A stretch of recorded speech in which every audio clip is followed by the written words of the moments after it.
ಸ್ವಾಭಿಮಾನಿ ಸ್ವಾವಲಂಬಿ ನವಕರ್ನಾಟಕ ನಿರ್ಮಾಣಕ್ಕಾಗಿ ಜನತಾ ಪ್ರಣಾಳಿಕೆಯ ಬಿಡುಗಡೆ ಕಾರ್ಯಕ್ರಮವನ್ನು ಫೆಬ್ರವರಿ 14ರಂದು ಬೆಳಗ್ಗೆ 11 ಗಂಟೆಗೆ ನಗರದ ಜಿಲ್ಲಾ ಕಾರ್ಯನಿರತ ಪತ್ರಕರ್ತರ ಸಂಘದ ಆವರಣದಲ್ಲಿ ಹಮ್ಮಿಕೊಳ್ಳಲಾಗಿದೆ ಅಂತ ಅಖಿಲ ಭಾರತ ಬಹುಜನ ಸಮಾಜ ಪಾರ್ಟಿಯ ಜಿಲ್ಲಾಧ್ಯಕ್ಷ ಅನಿಲ್ ಕುಮಾರ್ ತಿಳಿಸಿದರು. ಸುದ್ದಿಗೋಷ್ಠಿಯಲ್ಲಿ ಮಾತನಾಡಿದ ಅವರು, ರಾಜ್ಯವನ್ನಾಳಿದ ರಾಷ್ಟ್ರೀಯ ಪಕ್ಷಗಳಾದ ಕಾಂಗ್ರೆಸ್, ಬಿಜೆಪಿ ಪಕ್ಷಗಳು ಇಲ್ಲಿಯವರೆಗೆ ಯಾವುದೇ ಸಮಸ್ಯೆಗಳನ್ನು ಬಗೆಹರಿಸುವುದಕ್ಕೆ ವಿಫಲವಾಗಿದ್ದು, ಸದರಿ ಪಕ್ಷಗಳು ತಂದ ನೀತಿಗಳು ಬಹುಸಂಖ್ಯಾತ ಜನಗಳ ಹಿತಕ್ಕೆ ವಿರುದ್ಧವಾಗಿರುವುದು ವೈಫಲ್ಯತೆಗೆ ಕಾರಣವಾಗಿದೆ ಎಂದರು.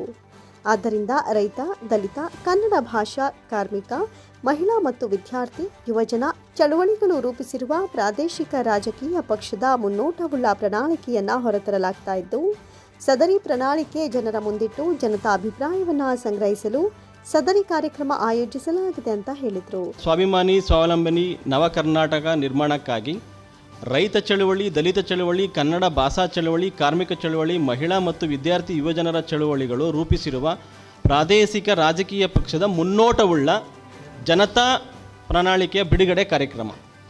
ಅಂದರೆ 1956ರಿಂದ ನಮ್ಮ ನಾಳಿರ್ತಕ್ಕಂತಹ ಎಲ್ಲ ರಾಷ್ಟ್ರೀಯ ಪಕ್ಷಗಳು ಏನು ಈ ದೇಶದಲ್ಲಿ ಕಂಡಂತಹ ಸಮಸ್ಯೆಗಳನ್ನ ಬಗೆಹರಿಸುವುದರಲ್ಲಿ ಆಗದೇ ಏನು ವಿಫಲ ಆಗಿದೆ ಅನ್ನೋ ಒಂದು ಮುನ್ನೋಟನ ಇಟ್ಕೊಂಡು, ಏನಕ್ಕೆ ವಿಫಲಗಳಾಗಿದೆ ರಾಜಕೀಯ ಪಕ್ಷಗಳು, ನ್ಯಾಷನಲ್ ಪಕ್ಷಗಳು, ಏನಕ್ಕೆ ಅದು ರಾಷ್ಟ್ರೀಯ ಪಕ್ಷಗಳೇ ವಿಫಲ ಆಗಿರೋಕ್ಕೆ ಕಾರಣಗಳೇನು ಅನ್ನೋದನ್ನ ನಾವು ನೋಡೋದಾದರೆ 2025ರವರೆಗೂ, ಈಗ ಕಳೆದ 10ರಿಂದ 15 ವರ್ಷದ ಹಿಂದೆ ನೋಡೋದಾದರೆ ಇದುವರೆಗೂ ಒಂದು ಉದ್ಯೋಗನ ಸೃಷ್ಟಿ ಮಾಡೋಕ್ಕಾಗಿಲ್ಲ. ಯಾವುದೇ ಸೆಕ್ಟರ್ಗಳಲ್ಲಿ ಉದ್ಯೋಗನ ಸೃಷ್ಟಿ ಮಾಡ್ತಕ್ಕಂಥ ಕೆಲಸ ಕಾರ್ಯಗಳನ್ನ ರಾಷ್ಟ್ರೀಯ ಪಕ್ಷಗಳು ಮಾಡೋಕ್ಕಾಗ್ತಾಯಿಲ್ಲ. ಮತ್ತು ಆ ರಾಷ್ಟ್ರೀಯ ಪಕ್ಷಗಳು ತಮ್ಮ ಹೈಕಮಾಂಡ್ನ ಅಧೀನದಲ್ಲಿ ಇತ್ಕೊಂಡು ಜನಸಾಮಾನ್ಯರನ್ನ ಎಷ್ಟು ರೀತಿಯಲ್ಲಿ ಶೋಷಣೆ ಮಾಡ್ತಾಯಿದ್ದಾರೆ ಅನ್ನೋದನ್ನು ನಾವು ನೋಡೋದಾದರೆ, ಒಂದು ಕಡೆ ರೈತ ಚಳುವಳಿಗಳು ಯಥೇಚ್ಛವಾಗಿ ನಡೀತಾ ಇದೆ, ದೇಶಾದ್ಯಂತ ರೈತರ ಹೋರಾಟಗಳು ನಡೀತಾ ಇದೆ. ಆದರೆ ರೈತ ಚಳುವಳಿಯಿಂದ ರೈತರಿಗೆ ಸಿಗಬೇಕಾದಂಥ ನ್ಯಾಯ ಸಿಕ್ಕಿದೆಯಾ? ಚಳುವಳಿಗಳಿಂದ ನಮಗೆ ನ್ಯಾಯ ಸಿಕ್ಕಿದೆ ಅಂದರೆ ಅದು ಸಾಧ್ಯ ಆಗಿಲ್ಲ.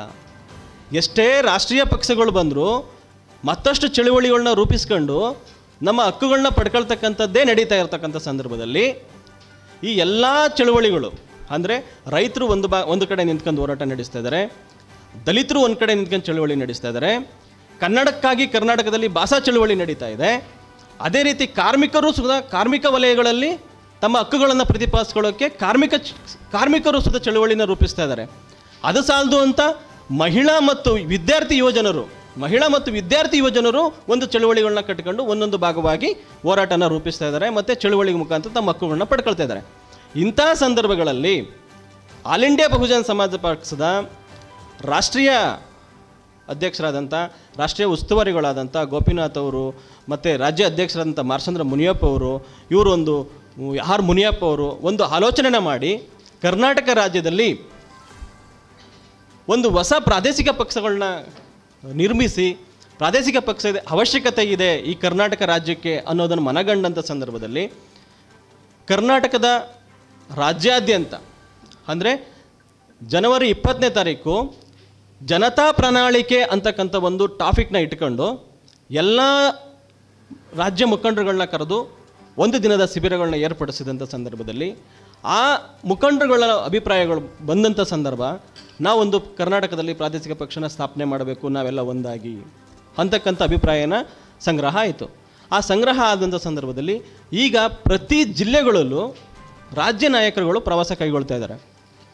ಅದೇ ರೀತಿ ಮಂಡ್ಯ ಜಿಲ್ಲೆಗೆ 14/2 ಅಂದರೆ ಇದೇ ಶುಕ್ರವಾರ ಇದೇ ಪತ್ರಕರ್ತ ಭವನ ಮೇಲುಗಡೆ ಇರತಕ್ಕಂಥ ಬಿಲ್ಡಿಂಗಲ್ಲಿ ರಾಷ್ಟ್ರೀಯ ನಾಯಕರು ಮತ್ತು ರಾಜ್ಯ ನಾಯಕರು ಬಂದು ಜನತಾ ಪ್ರಣಾಳಿಕೆ, ಕರ್ನಾಟಕ ರಾಜ್ಯಕ್ಕೆ ಏನು ಜನತಾ ಪ್ರಣಾಳಿಕೆ ಬೇಕೋ ಅನ್ನೋಂಥ ಒಂದು ಮುನ್ನೋಟದ ಒಂದು ಬುಕ್ಕನ್ನು ಮತ್ತು ಕಾರ್ಯಕ್ರಮನ ಜನರ ನಡುವೆ ಬಿಡುಗಡೆ ಮಾಡ್ತಕ್ಕಂಥ ಕಾರ್ಯಕ್ರಮನ ಹಮ್ಮಿಕೊಂಡಿದ್ದೀವಿ. ಸುದ್ದಿಗೋಷ್ಠಿಯಲ್ಲಿ ಜಿಲ್ಲಾ ಉಪಾಧ್ಯಕ್ಷ ಆನಂದ್ ಪಿ, ಮದ್ದೂರು ತಾಲೂಕು ಅಧ್ಯಕ್ಷ ಮುತ್ತುರಾಜ್ ಹಾಜರಿದ್ದರು.